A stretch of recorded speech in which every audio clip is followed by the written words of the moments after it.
গান্ধী পরিবারের উত্তরসূরি রাহুল গান্ধীর নেতৃত্বে সংকটের মধ্য দিয়ে ধীরে তালে চলছে কংগ্রেস। 2009 সালে লোকসভা নির্বাচনে 543টি সংসদীয় আসনের মধ্যে 262 আসনে জয় পাওয়া কংগ্রেসের আসন বর্তমানে ঠেকেছে মাত্র 44টিতে। বিধানসভা ভোটেও একের পর এক রাজ্য হাতছাড়া হয়ে যাচ্ছে কংগ্রেসের। এক সময়ের সর্বভারতীয় রাজনৈতিক ক্ষমতার পাওয়ার হাউস হিসেবে খ্যাত কংগ্রেসের কেন এ ভরাডুবি তা নিয়ে চলছে রাজনৈতিক আলোচনা।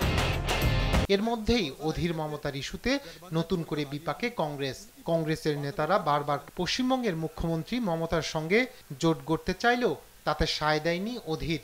ভারতীয় জনতা পার্টি বিজেপির সঙ্গে গোপন আঁতাত থাকার অভিযোগ তুলে আসছেন অধীর চৌধুরী। মমতার জোটের মধ্য নেই এমন বক্তব্য দিয়ে এবার নতুন করে বিতর্কে জড়িয়েছেন কংগ্রেসের এ নেতা।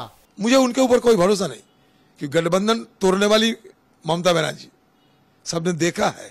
অধীরের এ কথায় চটেছেন জাতীয় কংগ্রেসের সভাপতি মল্লিকার্জুন খার্গে। তার দাবি দলীয় সিদ্ধান্ত নেওয়ার কেউ নন অধীর চৌধুরী।